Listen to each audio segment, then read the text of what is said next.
Dreamreaver. Oh, there we go, right there, right? Stop, you can go back. Yep, right there. Okay.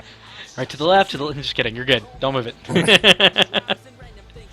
Oh, man. Okay, let's see. I need to turn this thing down, and I need to run the bumper, I guess. I gotta run the bumper. Blah, blah, blah, blah, blah, blah, blah. Bumper, bumper, bumper, bumper. Where'd I put you? Where'd I put you? There you are. Oh, no, we got the Skype thingy back up on mine. Do what? It'll go away. It'll go away.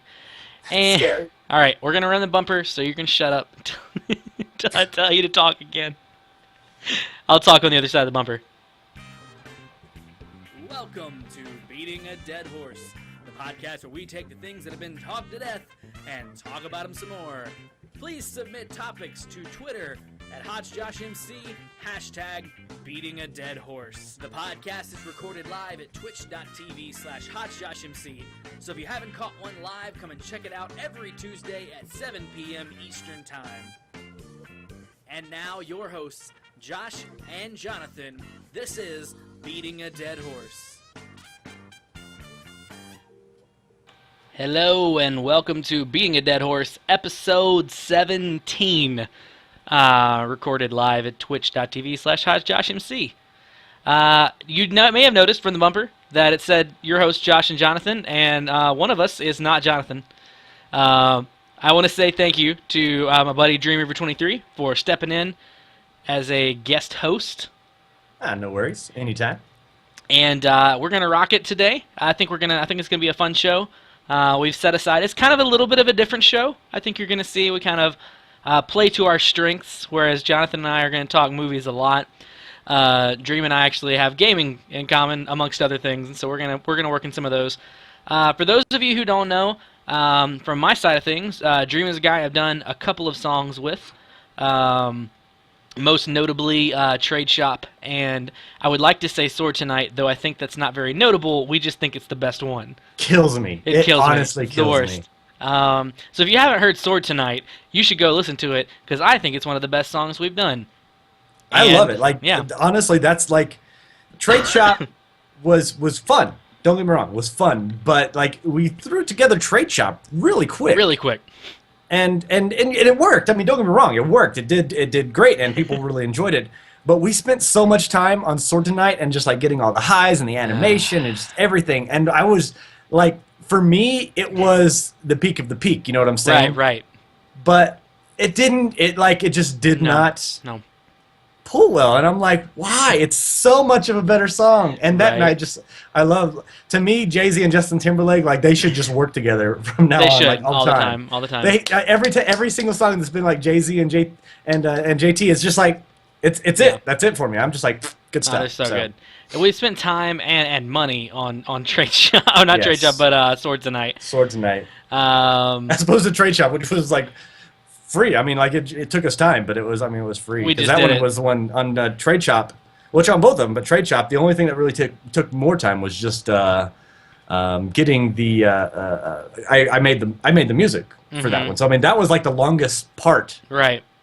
You made the music for both of them, right? Yeah, you did. Yeah, well, and I made it for Sword Tonight, but Sword Tonight, that was just a much longer process altogether. Like, for sure. Trade Shop was like, all right, get a dirty sax sound and some drums, and you're good. Right. And Sword Tonight was just like so much work. It was, and no one has enjoyed it as much as we did. I think. Yeah, I think we're like the people that enjoy that one the most. But you should go and enjoy it because it's fantastic. That being said, so yeah, that's our connection with Minecraft parodies, other parodies, and then we began gaming together. We actually get to meet each other at Minecon, and I would say a friendship was born, but the friendship was born before that. So yeah, no, Minecon was definitely the part where it was just like, oh, I actually get to meet somebody. Yeah, this is a real person. I know this guy now. I have touched him. Not like that, but rubbed beards.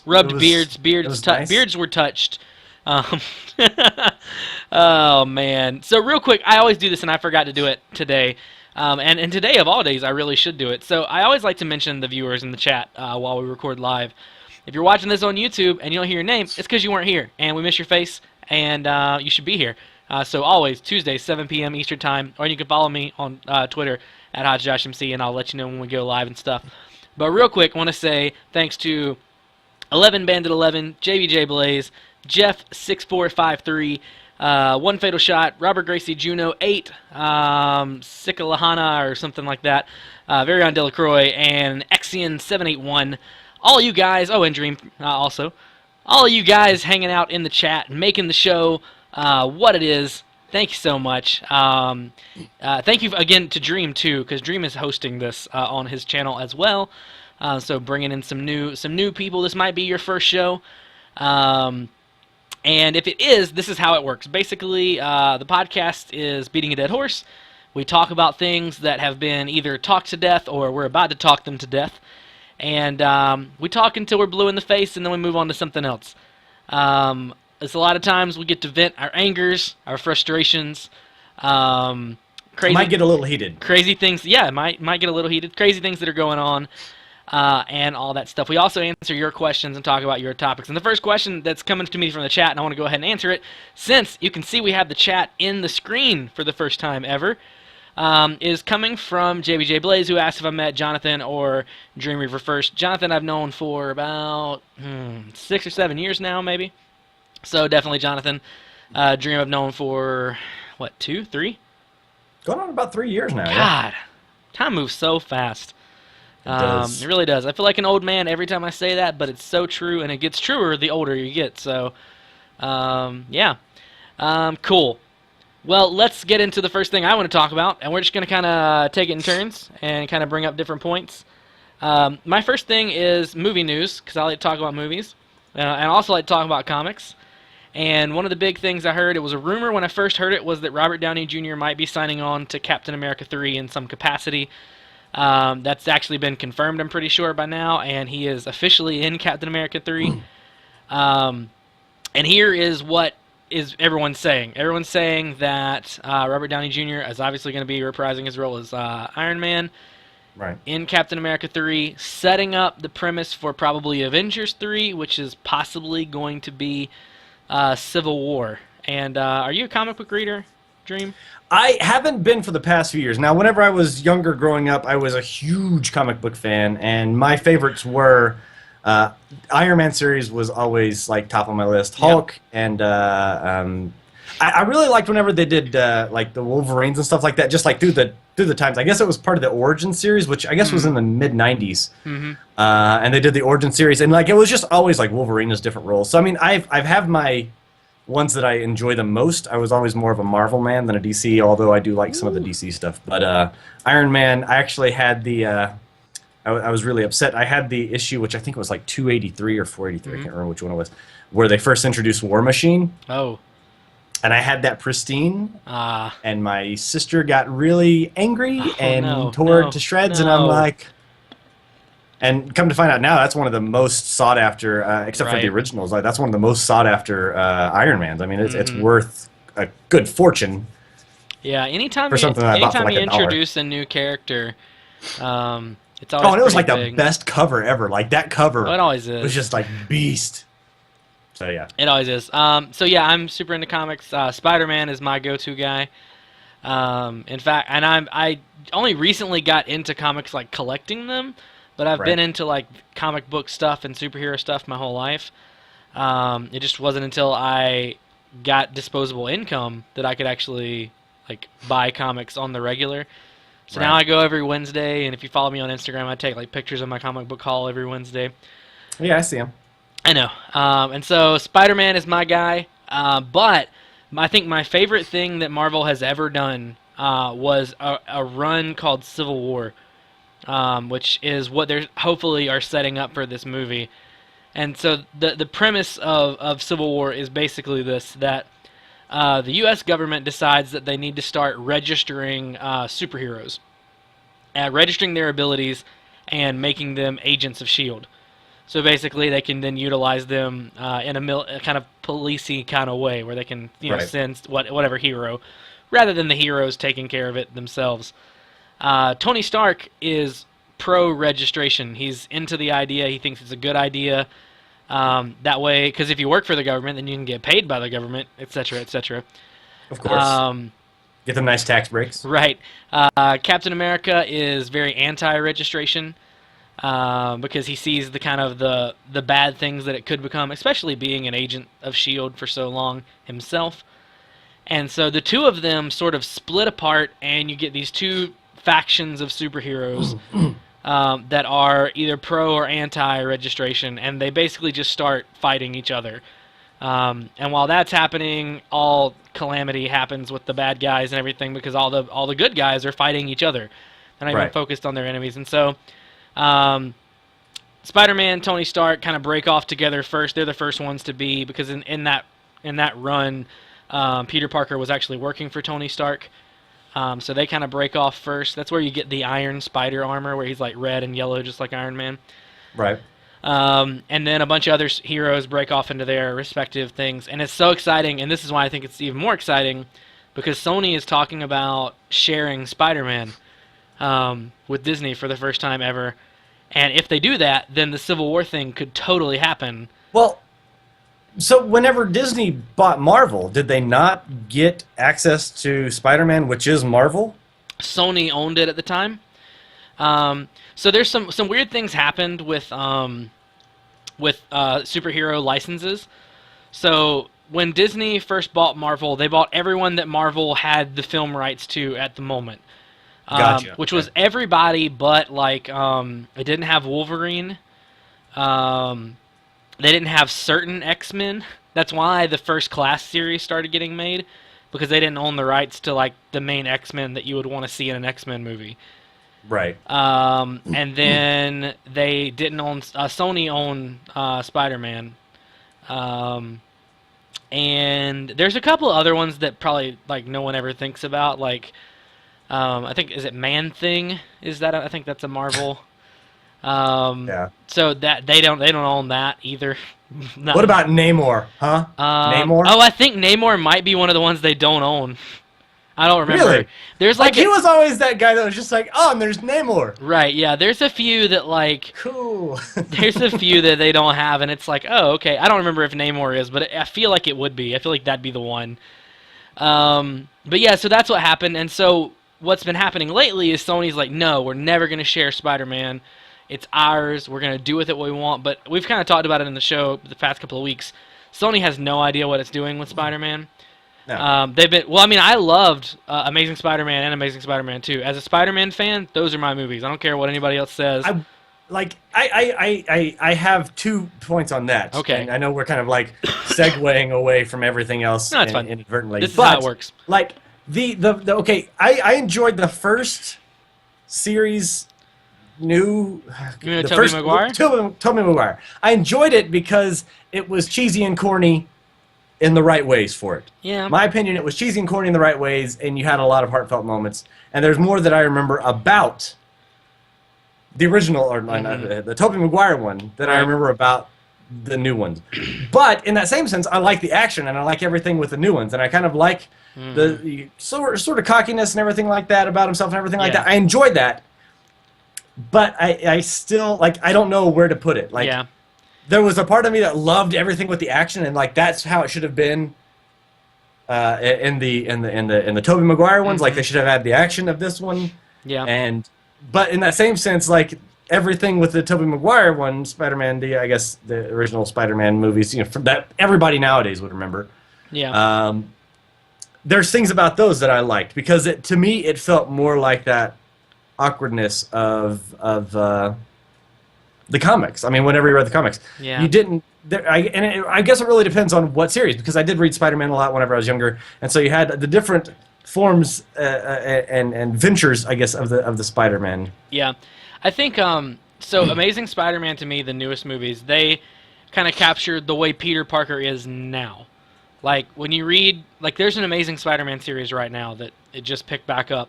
After there was a run where Doc Ock had control of Peter Parker's body for a while, called Superior Spider-Man, but once Peter Parker gets his body back, they restarted Amazing Spider-Man, and that Peter Parker has been Spider-Man for a while, so he has that cockiness, and that's what I always loved about Spider-Man, was when he is Spider-Man, he's like got an attitude, and he can like crack all these jokes.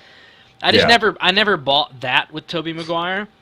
But As long as they don't go back to emo Spider-Man, Oh my I'm God. good. Like, that was the worst thing ever. but here's the problem. So I loved Amazing Spider-Man. I know a lot of people didn't. That's fine. Whatever. I personally think Sam Raimi got lazy by Spider-Man 3. I don't think he was the right guy to direct Spider-Man 3. I think he tried too hard to get too many people into a movie. And he kind of messed up really big characters in doing so. But anyway, so what I'm hearing now is originally saying, okay, we're going to make a third Spider-Man movie, and we're going to make a Sinister Six movie, and we're going to make a Venom movie. And all of those were going to have some of the same people. Well, now what they're saying is the Venom movie is canceled. Amazing Spider-Man 3 has been pushed by like 2 or 3 years. And Sinister Six is possibly going to be a soft reboot with a new cast. Okay. So if they do that, this is what I think will happen. I think they'll do the soft reboot, and then they'll push it into a Marvel movie like Civil War, because that'll draw people to their movie. So if they do like Sinister Six and that's the soft reboot, and then they do Civil War, and then we have another Amazing Spider-Man movie, the Civil War traffic is gonna come into the new Spider-Man movie. Ultimately, what happened is that the Amazing Spider-Man 2 didn't make enough money. They spent a bunch of money on it. The fans are, for some reason, I mean, you got Jamie Foxx in there. He's a tall price. He is. After Ray? Right. And it for some reason, Spider-Man fans are split. Like some of them really, really like. I love Amazing Spider-Man 2, and I have a friend who is my favorite. Like as far as I can tell, he is the person that loves Spider-Man more than any person I know in my whole life ever.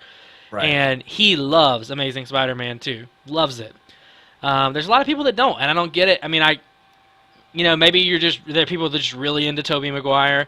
I don't know, but Amazing Spider-Man 3 I'll put it in the same way that I put it. We went to go see a couple weeks back, which was really late after the movie had been out. We wanted to go see Guardians of the Galaxy, and I put it the same way to my buddy Josh as I'll put it to you, Josh. To this Josh. Yeah, we went through there and watched it, and him and his wife were like, "Yeah, no, really enjoyed it." And they're like, "I like it better than Avengers." Mm-hmm. No, you don't. If you're a comic book fan, I never and I know the Guardians of the Galaxy and everything like that. They came through, and it was comics and everything. Like, cool, awesome, great, lovely. I didn't ever read it. Right. I read. No one did. The Hulk. I read Iron Man. I read Captain America. I read everything for the Avengers, and I read the Avengers, series and stuff like that. And whenever they would go through and then like the battles, I loved it. And so having that as a true old school fan, yeah, Avengers any day of the week over Guardians of the Galaxy. Not taking anything away from Guardians of the Galaxy, it was good, I think it's a better movie. I don't like it better. Does that make sense? Yes, I think the not the call to action, the overall approach and everything like that was great, and it was a really enjoyable movie. I'm not taking anything away from it. I enjoyed it. Did I enjoy it better than everything with the Avengers? No, because I think Avengers, I think they did the casting, I think they did the action. I mean, everything through there. For me, it had all the people I wanted to see in it. Right. It had the. I mean, they couldn't have fucking got a Bruce Banner that was better. I mean, Mark Ruffalo knocked it out of the park. Amazing, like the best. I'm like, that's. Edward Norton missed out, man, because he had to be a little prima donna. Oh yeah, but even still, I'm glad they didn't pull Edward Norton in. Like I liked because there was the Hulk, which was the one with Eric Bana. Bana, there you go. And they had that one, and that one was awful. It's awful. Yeah, it was. No, I won't say awful. It was completely awful. It wasn't by any means good. It's not good. But it was. It was a movie that if it was up on TBS, I'd probably watch it and then switch it at the commercials. You're right. What I mean? Yeah, I've done that too.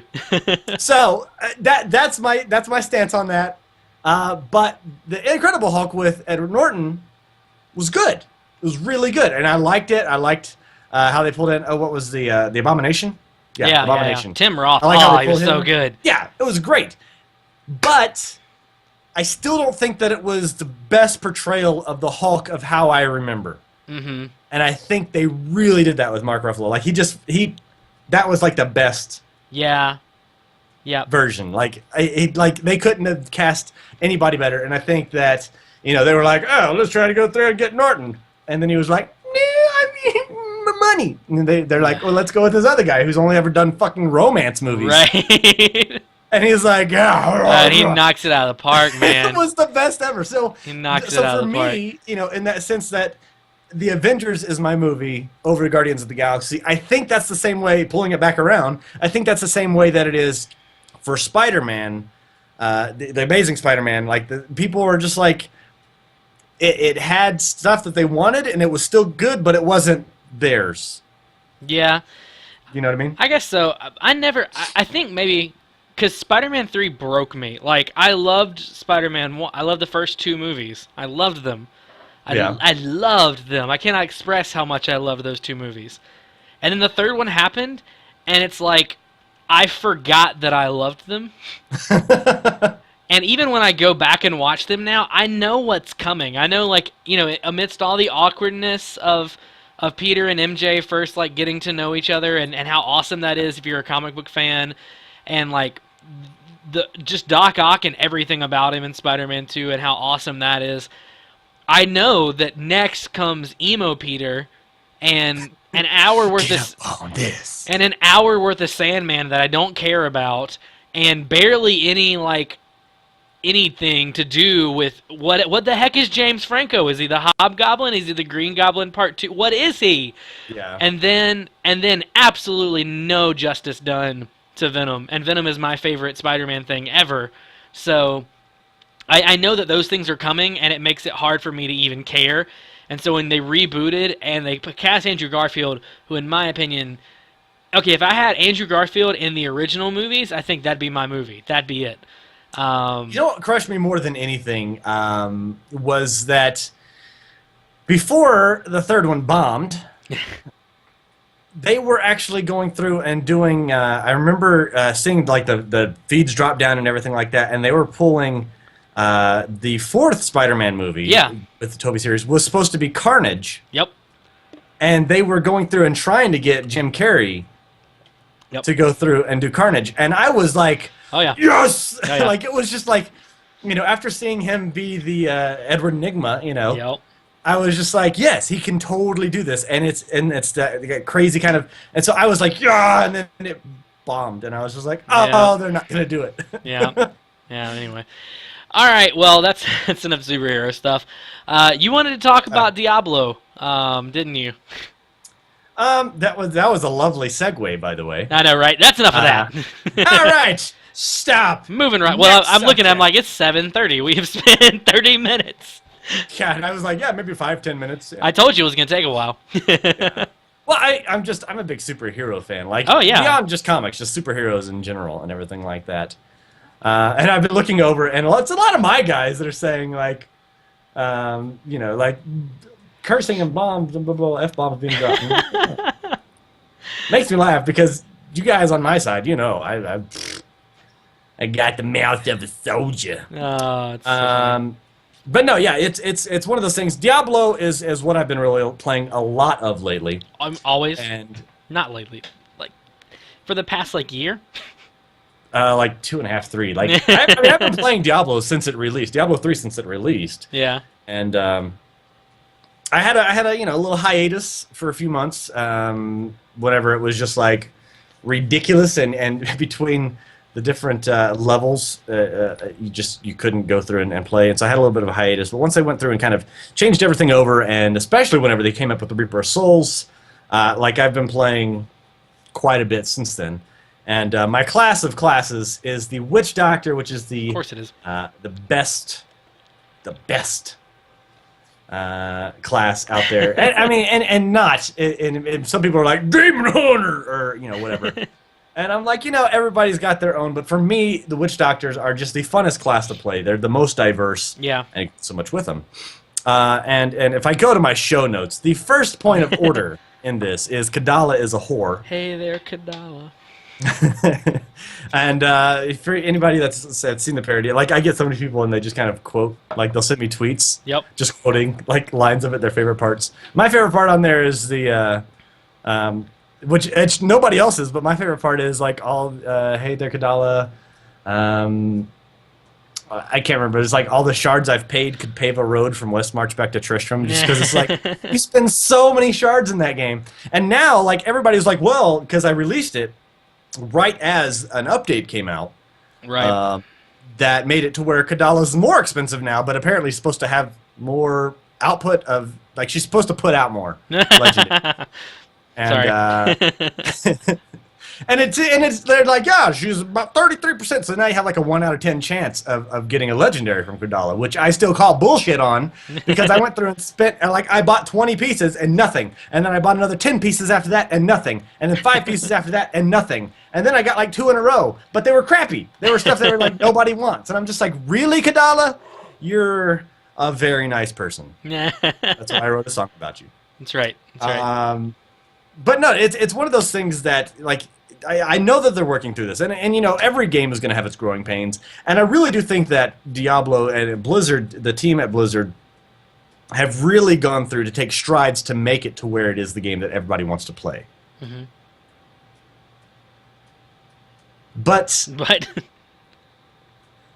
I hate growing pains. Like, it's like Yeah. you get those ones that are good, and then you're like, ah, yeah, look, I'm a little bit taller now, and then you get that growth spurt where you're like, oh, we're gonna try to do this now, and you're like, got that really awkward long neck that just like, and you just look like a dork. You know, you can't do anything about it, and you got acne. It's terrible, and I think that's kind of the phase out right now, because they're like, let's make Kadala better, and somebody had that great idea. It's like, let's make Kadala better. What can we do to make her better? What if we charge 5 times as much for stuff, and give them a 33% chance increase? Which makes it to where basically you have about a 10% chance to get a legendary in the first place, roughly. right. And somebody was like, that's a great idea. We can charge them more Yeah. for the same stuff. Yeah. I don't really have too much to say about that. I know you have more things to talk about with Diablo, but I do think loot and growing pains in loot is something that is a thing that's also affecting me. So when we get to my next little thing, I think I'm gonna be right there with you.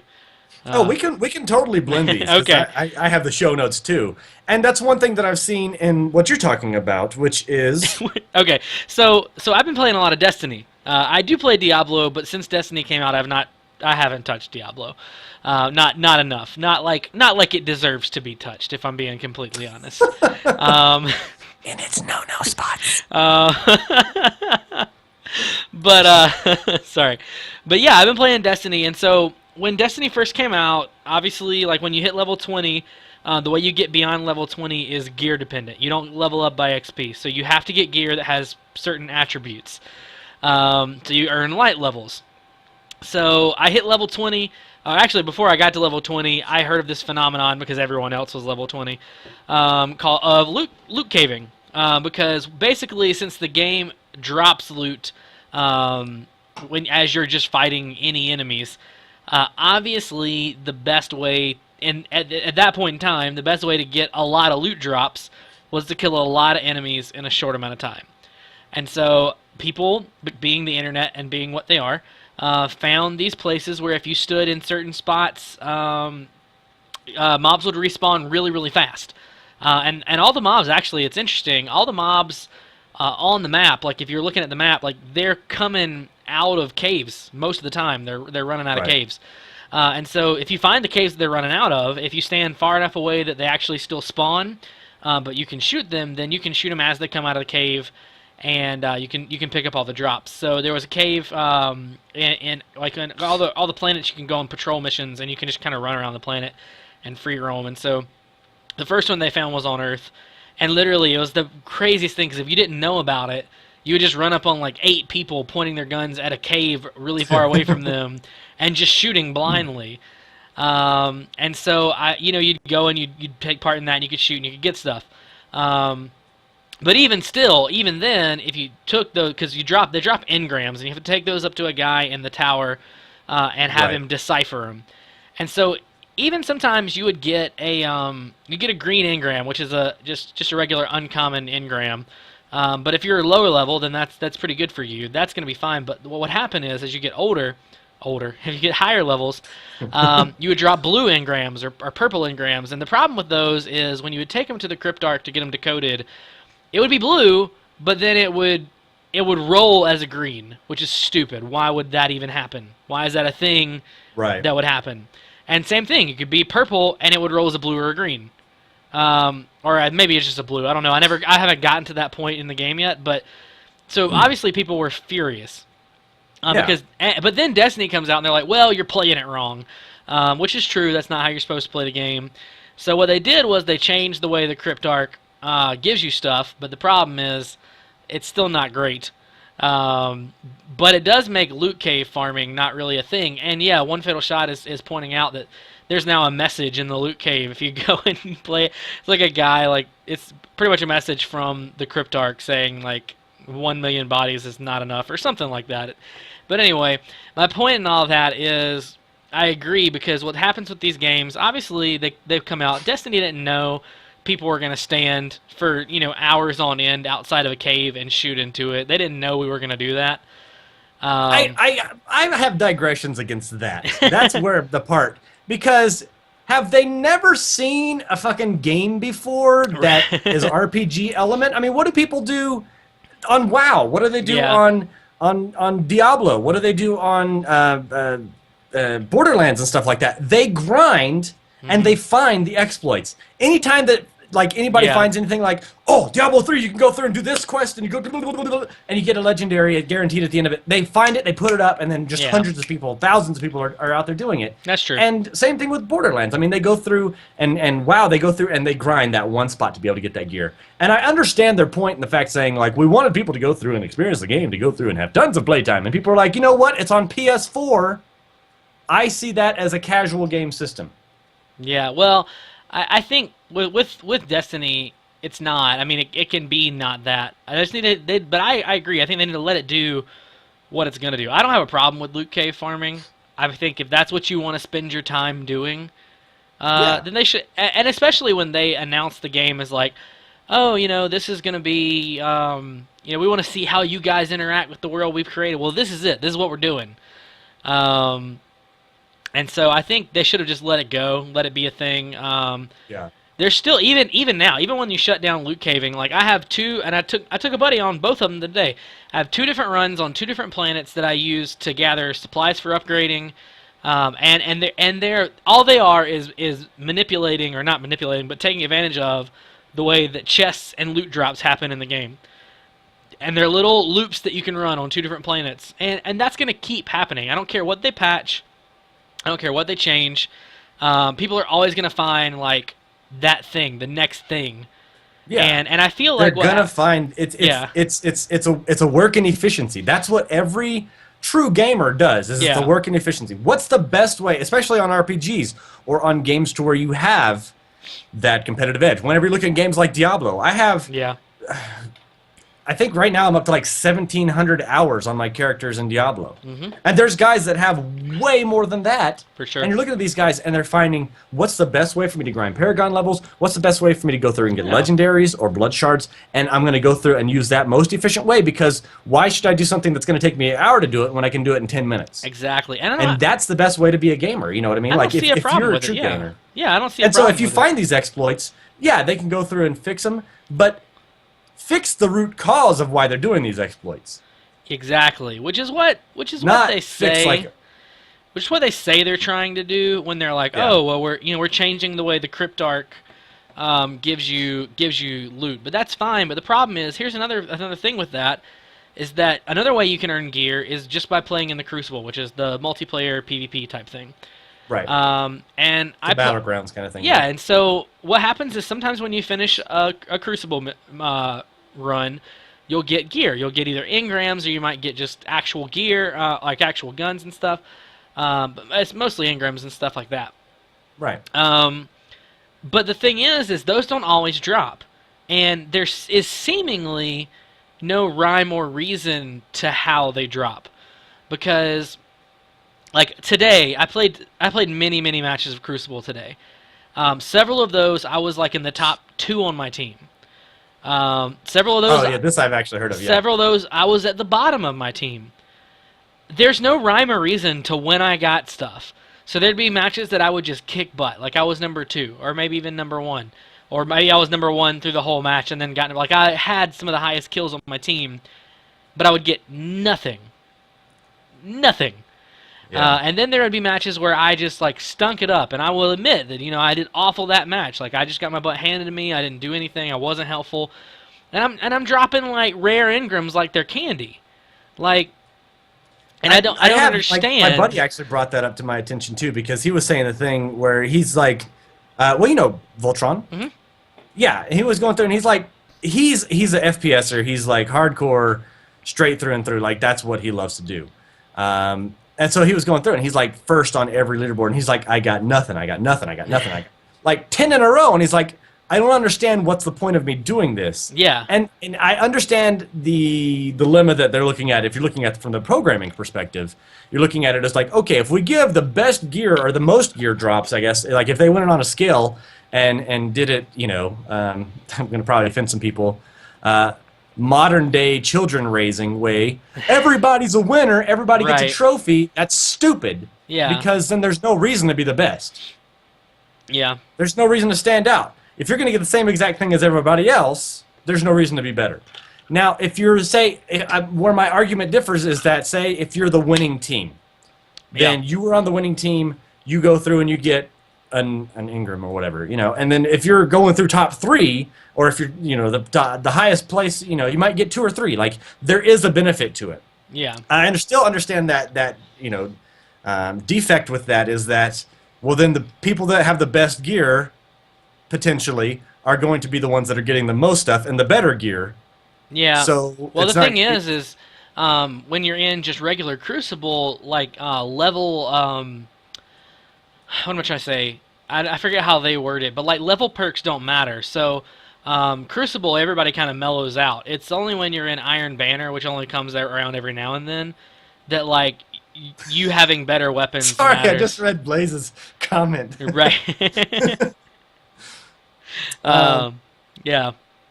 So I mean, I don't know. I think you can't just give it to the people that sit there and are like grinding on it all day and are just better because of how much time they've put into it. But at the same time, there needs to be some, like, I need to know some method to like what's required of me to get new things. But that's not how it works right now. Where how it works right now is just as you play, you might randomly get things. Which see, I mean, with that right there, to me, it tells me that just go in there into the Crucible, do some stuff so you don't get kicked for not doing anything, and just roll the dice. Whatever. Like, that's all that I would probably do if I was down there, because if you play it casually enough to where you don't have, like, I'm sure there are people out there that have hundreds, if not close to 1,000 hours in the game. There, if you play it more casual, and somebody asked earlier, like, what makes a true gamer? If you've ever researched and put time in to figure out how to get over some sort of path or things like that, that makes you a true gamer. If you're just a gamer, like, I'm a gamer. Oh, so you just play whatever comes out. You don't really do any research. You're not actually putting things in towards it to where it gets better. You play Farmville. Great, awesome. You didn't research how to go through and do stuff. And even still, I mean, there's some true gamers that do just Farmville. My wife had ridiculous amounts of everything because she actually researched what's the best way to do stuff. I don't know why. But anyways. Well, I had a spreadsheet at one point. Oh, God. Actually, on my Dreamreaver23 channel, I think I had a video of it. It was just kind of a spoof on, like, hi, honey, I'm farming, or whatever. I know, it was ridiculous. But that was quite a while ago. But, that to me, that's what goes through and sets a gamer from a true gamer apart, is that a true gamer devotes, like, that's how they go through and identify themselves. Not as a gamer, but, like, whenever they're going through and, like, they introduce some of the people, one of the things that they'll bring up is, like, oh, so do you play Diablo? Yeah. Or do you play Destiny? Like, yeah. A true gamer will ask you within the first 5 minutes of meeting somebody, so do you game? Yeah. Do you play? What do you play? What do you play? That's a true gamer. If they're not a true gamer, they're gonna be like, oh, so the weather's nice and blah, blah, blah, and they're gonna talk about whatever else. But a true gamer will be like, first 5 minutes, 10 minutes, that is guaranteed to ask you. So, do you game? What do you have a console? Like, what games do you play? Like, oh, okay, that's the kind of gamer you are. Yeah. The other problem I have with Destiny right now is shotguns, but they're nerfing those. But that again points to, and it's what you get with MMOs. Like you're gonna get like, oh well, we're gonna nerf this or we're gonna add to this. It's just kind of part for the course. You got to deal with it. Right. But it sucks when you have to when you've been like I've been complaining about shotguns since I started playing the game, and I've been playing it for a while now, and now they're patching it. So yeah. Anyway, let's move on to some more movie things. Woo! They're making another Pirates movie. And I'm angry about it. Well, let's start off with, why are you angry about it? How long have you felt this way? Well, I didn't know it was a thing until today when I was researching the show. But like, okay. I just So you've been angry about it for 3 hours now? Well, but I've been angry about unnecessary remakes for a long time. Not remakes, but unnecessary sequels for a long time. Here's the thing. I think we were done. Like, why were we not done at 3? And I know they've made 4, but like, why were we not done at 3? Why did there need to be more Pirates movies? I know the answer is because they still make money, but I don't know. I just feel like, how many more things can you do?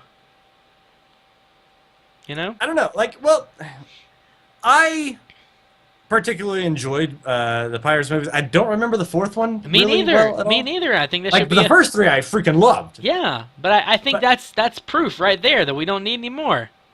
You don't remember Maybe the that is last a one really that good came point. out? Yeah, I don't. And I know I watched it. I don't remember what it was No, about. I know I What watched was it even too. called? I What was it don't. called? Was it at World's End? I think it was. Was that the one where it was all like crazy? You mean every movie? That's all of them. When he's like Keith Richards, apart. every movie. Wait, I got it. Give me Now a you have a sec. thing. You got a thing. Oh, he's got a thing. He's going somewhere. I don't know where he is. Do do do do do do. Was it really called The Fountain of Youth? Was that the name of the movie? What is the name of... I gotta look at this. Pirates of the Caribbean. Was it really called... No way it was called The Fountain of Youth. Hello, love. I'm Captain Jack Sparrow. Nice. And I can't hear anything. Oh, it was On Stranger Tides. That's, Okay, so the 3rd one was the one where he was like talking to the crabs on the beach. Yes, that's at World's End. I have my Captain Jack Sparrow. On Stranger Yes, Tides. Nick Cage. 2011, that's when it came out. So yeah, I don't know. I'm over it. I Like, should have done this whole thing with a wig on. yeah, no, maybe not. But yeah, But- I think just that's enough. That's enough. And it speaks to a larger problem for me that movie people keep making unnecessary sequels to their movies. Well, I have a bigger argument in the first place in the fact that there hasn't been an original movie out in like 40 years. No, you're right. You're right.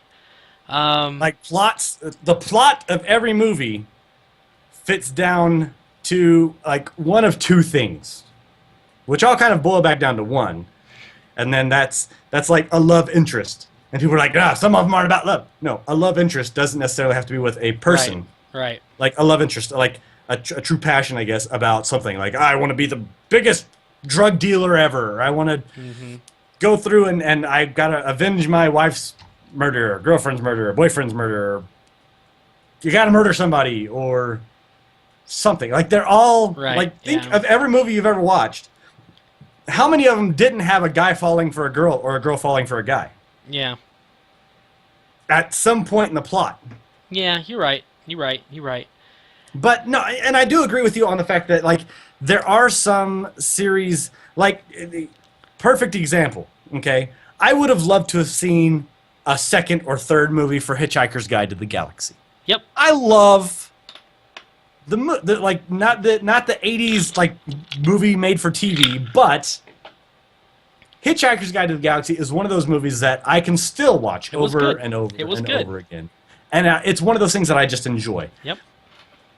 I would have loved to have seen a second movie, but I'm glad that they didn't make a second movie because I wouldn't want them to ruin everything that I love about the first movie. Yeah. Yep.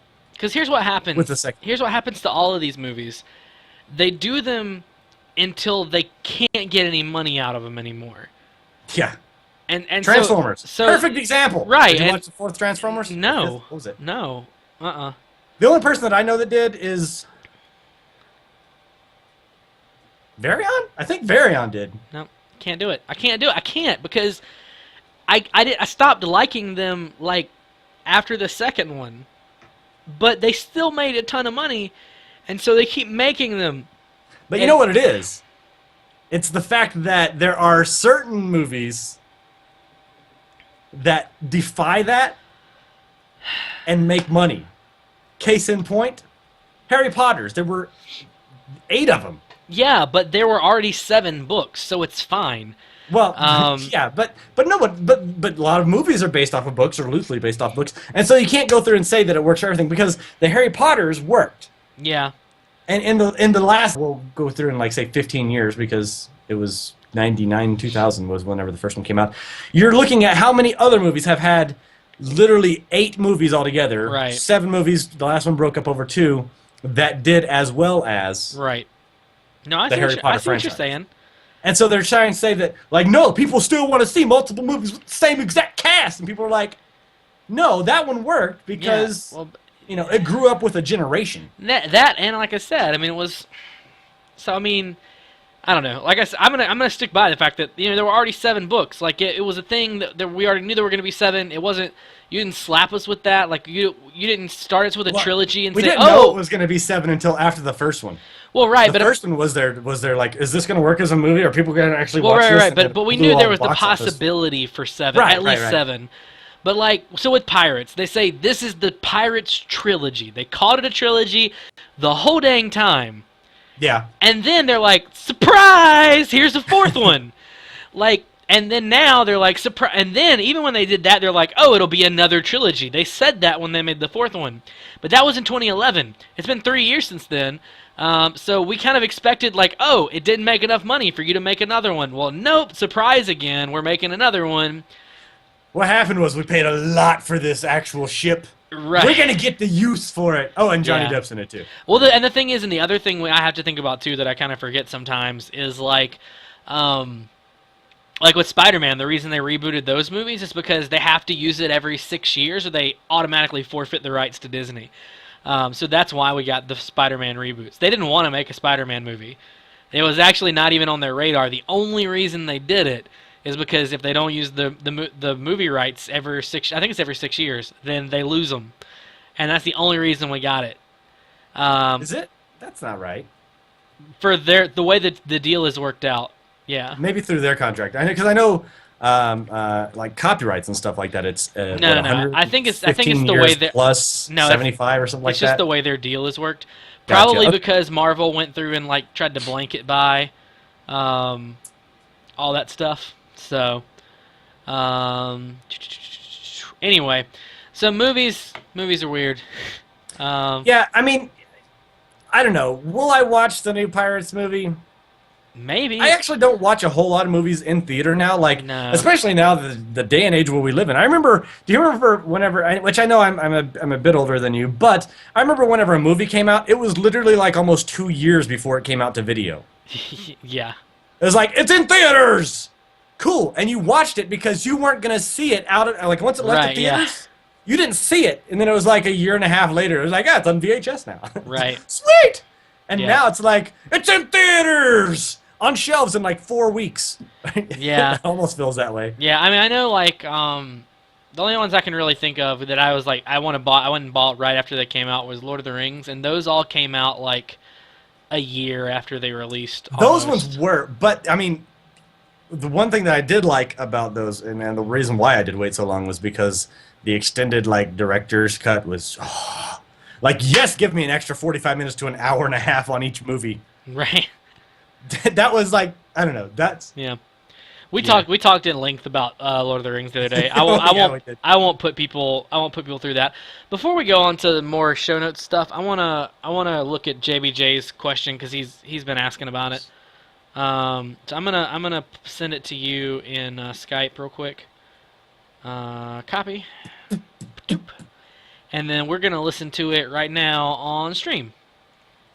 Kadoke. Hello there, dead horse beaters. This is JBJ Blaze, and shame on you for not having Jonathan Page on this episode, even if he is sick. But anyways, I am wondering what your best experience at a convention or party was. As this previous weekend there was a Dead Workers Party. Anyway, thanks for the great show, and bye-bye! Okay, so the question was, as you all heard, and you just heard, so I don't really have to recite the question. But my favorite convention thing. Honestly, okay, so I'm gonna humble brag for a second here. But like my life has been real weird for the past almost year.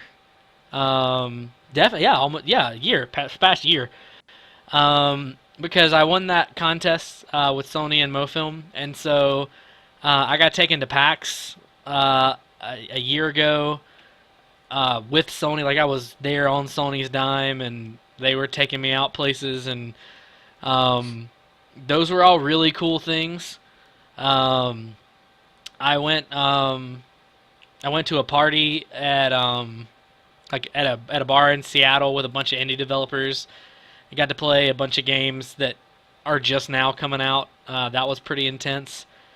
I got to go to Bungie and play not play Destiny, but look at Destiny before everyone even got to see it, and that was cool. But see, I wouldn't count those as actual con experiences, because those, I wouldn't get those just from me, just going somewhere. Minecon was a blast.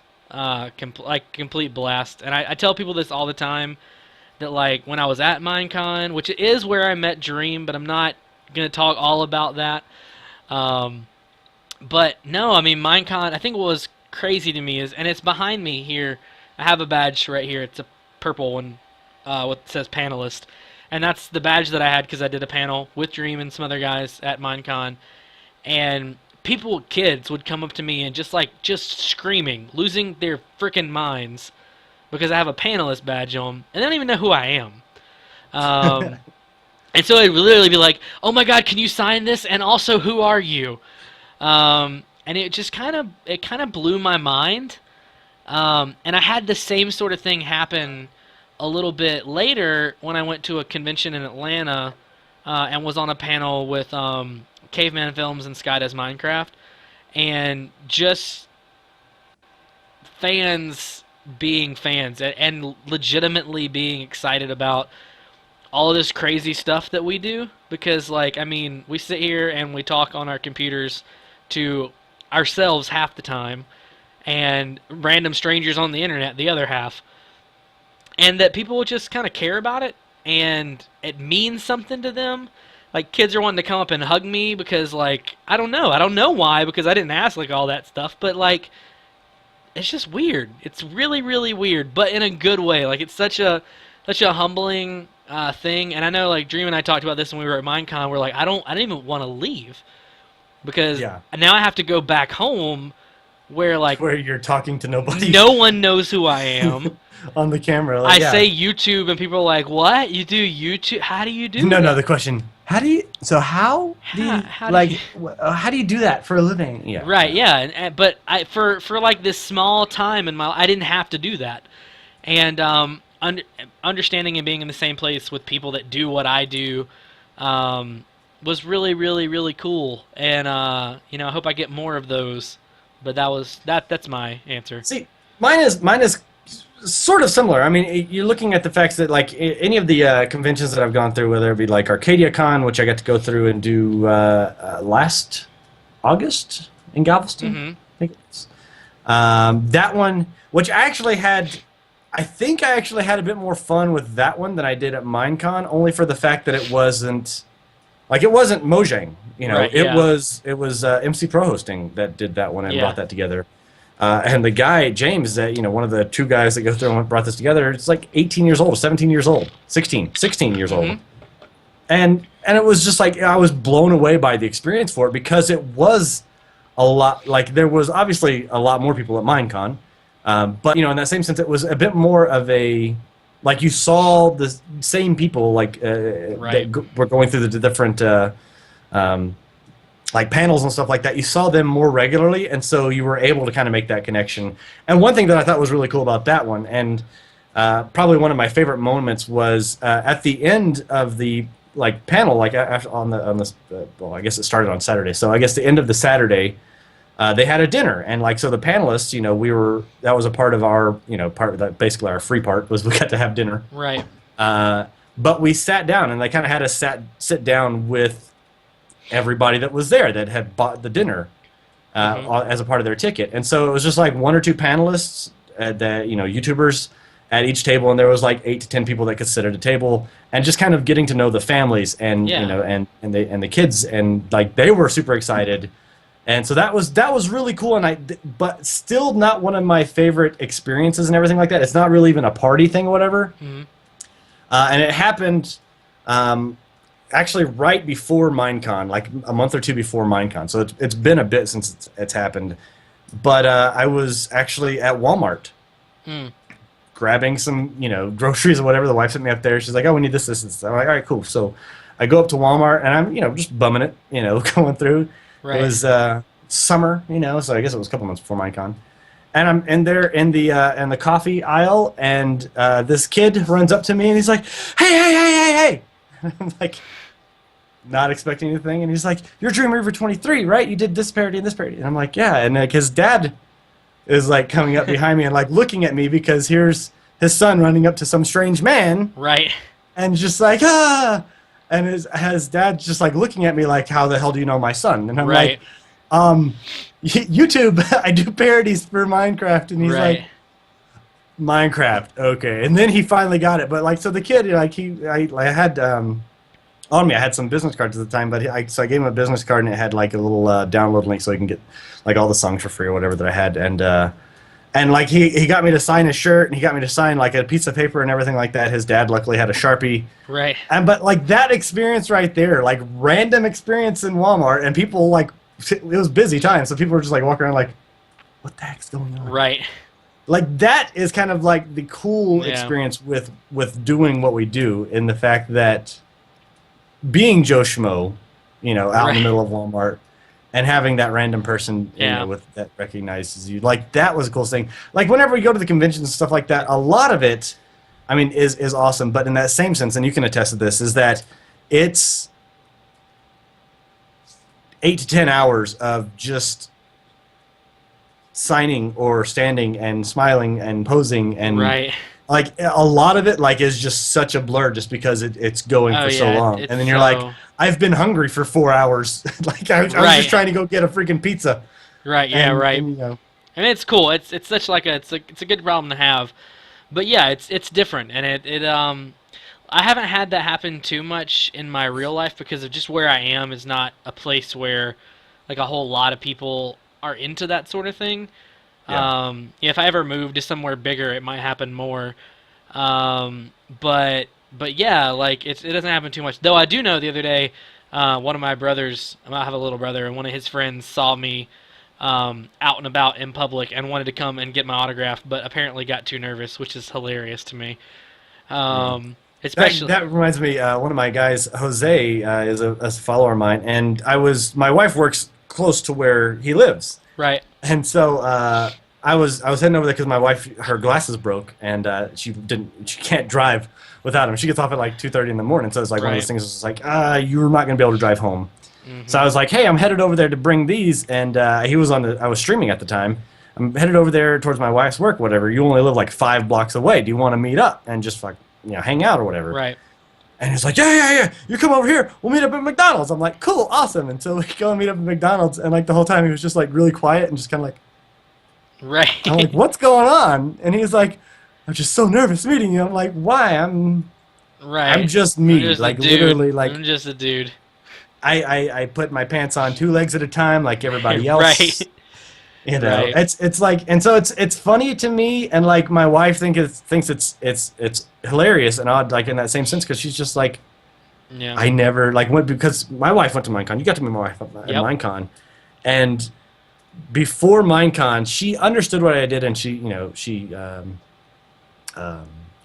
like encouraged what I did. But after Minecon, she was like completely Yeah. blown away with just, you know, like, I mean, when me and you got done with the panel and like the people asking questions, and just like anytime we would go out and everything like that, it was just a big eye opener for her. Mm-hmm. And then she was just like, wow, okay, people know you, Yeah. people know what you do, Yeah. because, you know, the only thing she'd ever heard before was just like, hey baby, I put up a new parody. Right. Okay, cool. And she'd listen to it, but she would never see the video views or how anything would do. And so, Yeah. and I believe there's a CH in schmuck. Right. But yes, totally. I'm a normal Just a normal dork. dude. I'm a normal nerd Just a normal that goes dude. through and just likes what I do enough, and Yeah. I'm able to talk to people. I want to talk about one more thing, because I'm running a little bit later than we normally do. So we're gonna answer a question from chat. So scrap the show notes from here on, and we'll have to have you on to finish those some other time.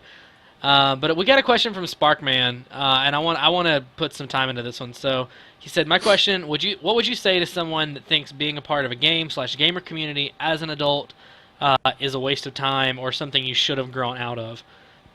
So I remember a conversation I had many moons ago with my high school band director, and we were talking about video games. I was in high school. I was a big gamer. Not anywhere the type of gamer that I am now, but I played games in high school.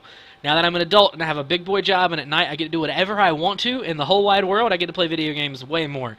But he was like, "You're not going to play games when you get older. It's just not going to happen. You're not going to have time. You're going to have your family, blah, blah, blah, blah, blah, blah, blah." And I like sent him a text when I got my first YouTube check, and was like, "Hey, just wanted you to know, I just made blank amount of money playing games and putting up videos on YouTube." Here's the thing. When you're an adult and you game, obviously there are things that are more important than gaming. My wife is more important than gaming. My family, my house, those things are more important than gaming. But once I do things with those, or get those situated and take care of those, and those things are done, then my thing to do is to go and game. Yeah. And I don't see it any differently than, you know, someone's dad who goes and fiddles around in the garage to blow off steam. Yeah. Video games are my going out into the garage. And they will probably always be that. And I understand that one day I'll have kids, and those kids will take precedent over the games, and I'll have to, you know, take care of the kids and get the kids situated before I play games. But I'm still going to play games. And one day when my kids are grown up and they can play games too, I want to play games with my kids, because it is a big part of me. So I said all of that to say that if you're an adult and you game, that's just a thing that you do. It's not a thing that you have to grow out of. It's not a thing that, you know, you're a kid if you're into it, or it's silly or stupid or a waste of time. Nothing is a waste of time if it is something that benefits you. And I think for me, you know, a lot of times gaming benefits me. A lot of times I need to sit down and shoot some aliens in the face, or sit down and, you know, whatever kind of game it is that I need to play, because, you know, we all play different things. You know, I need to get that out of my system. I need to do that. I need it to decompress, you know. And man, just don't let people tell you what you can and can't do. Like, I mean, that's what it boils down to. On that same sense, like for me, the biggest, like whenever I was younger, I remember being 8 or 9 years old, and you know, have that like career day, and like, what do you want to be when you grow up? Blah blah blah blah blah, and like they'd have different people, and nobody wanted to be a janitor, because, you know, the janitor was the weird guy at school that just used to mop everything. Spent a lot of time in the boys' bathroom. That was weird. I don't know. But, you know, and my big thing, I remember just exactly, because the teacher, I had Mrs. Rockwood, and she was like, she was older, you know, late 50s, and she was like, all right, Derek, what do you want to be when you grow up? You know, going through and so we can go through and get you planned and started. And I'm like, I want to play games. Mm-hmm. And she's like, what do you mean? And I was like, video games. You know, I had to explain to her what a Nintendo was. And I was like, I want to do that. Or I want to have something involved with games. I want to, you know, do like maybe write articles about games or something like that, which this was right when Nintendo Power was really starting to come through as a main focus point. And I was like, that's awesome. They're writing about video games. They play video games and then they write about them. Like, that's cool. And you can't do that. Mm-hmm. You can't make that a job. What do you want to do as a job? Now this is what I do. But the reason why this is what I do is not for the same reason as, I mean, granted, I would have been playing games regardless, but the reason why I play games and the reason what started me in doing this venture was if for people that don't know me, I'm a soldier. So I'm a veteran soldier. And for me, I had a lot of problems with PTSD. Mm-hmm. And so for me to work through the just stresses and like the brain stuff, you know, the mind stuff, for sure. I played games. And it helped me take myself out of my head and put me into a world where I had to concentrate and think about this or think about that or think about this. And so it took me out of that environment. Yeah. And for the longest time, the wife really hated games because I'd get home or we'd have like stressful stuff or I'd have like really bad war dreams or whatever they are, and I'd be playing games. Right. And I wouldn't be paying attention to her because I'd be playing games. And the reason why I wouldn't be paying attention to her, which she didn't know at the time until I had to go through and fully explain everything, was because I was not wanting to yell or hurt her in any way. Right. So I played games. Yeah, for sure. And there's more soldiers that are realizing this, and there's actually groups that work with soldiers for PTSD, and they go through and they find different, what are the triggers, you know, stuff like that, but they go through and they kind of test them with gaming, and they're finding that it helps to alleviate stresses and pull the mind from what's that concentration point of more than going through to group therapy. So they're having a better reaction with going through and playing games. And that's the reason why I go through and play. Now, have I been a gamer my whole life? Yes. Yep. Did games help me get past some of the hardest points in my life? Yes. Mm-hmm. Will I always love games? Yes. To varying degrees, I will always have, you know, and people say, well, as you get older, like you go through and you can change games. You can go through from playing strictly FPS to going through and playing games with a lot more strategy because you realize later on in life that, wow, I want to control more than just one guy shooting. Right, yeah. But I mean, it's you can't have somebody tell you that you should have grown up and grown out of it. Yeah. My friends are jealous because I get to stay home and play games. Yeah, and they hate me for my it. friends are the same way. They're the same way. So yeah, I mean, ultimately, I think this along with anything, like, don't let other people tell you what you can and can't do.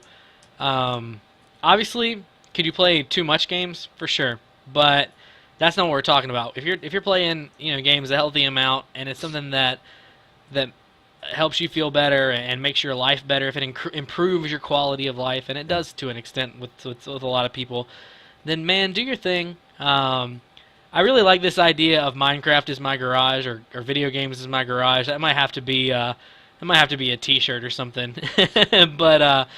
But yeah, I mean, I think, you know, everybody has their thing, and if your thing is video games, then that's fine. JBJ is asking, this topic came from a question from Spark in the chat, Sparkman. So yeah, we like to answer chat questions. And I thought that was a really good one because I get asked that a lot, like being a 25-year-old, almost 26-year-old person, and you know, playing games all the time. You know, and I get asked that a lot, and that's I get asked it quite a bit more for being in my 30s. Right. Yeah. So they're like, really? That's what you do? How old are you? Right. Hey. Right. Shut up. That's all I can say. That's right. Anyway, guys, I want to thank you guys for all coming out. It's been a blast. I hope you guys have enjoyed having Dream here with me. Hopefully we can do this again. It definitely is I almost canceled today, but I was like, no, I bet Dream is not doing anything. Well, I knew he was going to be playing Diablo. Let's be honest. I knew what you were going to be doing. Yeah. And so I sent him a text, and he was able to make it happen. So thank you for coming by. Thank you for chatting with me. and being a part. Also, I hope of the it. guys from mine really enjoyed. Make sure you guys Yeah. follow Hodge on Twitch. Yeah. You get some stuff going. So Yeah, I was gonna say thanks to you, all you guys who came from Dreamstream, and hopefully you'll stick around. I saw a lot of you. I can see on my phone that a lot of you have started following me, so thank you for that. I do know that I do the podcast every Tuesday at 7 p.m. Eastern Time. Normally with a co-host here. I know in a couple of weeks I'm actually going to have another live here co-host. So we got to figure that situation. We're going to have 3 hosts in my house, so I got to figure that out for that episode. But wide angle. Right, lighting. We don't know how he's going to be lit. He's just going to have to. I don't know what he's going to do. He'll just be the voice from behind just the camera. voice from behind. But no, so you guys are awesome. Thank you for coming by. If you're watching on YouTube, thank you for being here. If you are not subscribed, go ahead and subscribe. And if you missed out on the live taping, which you did because you're on YouTube, then you should come next time, Tuesday, 7 p.m. Eastern Time, twitch.tv/Hojjoshmc. And we'll hang out and we'll have fun and it'll be a blast. All right, thanks guys. See you next time.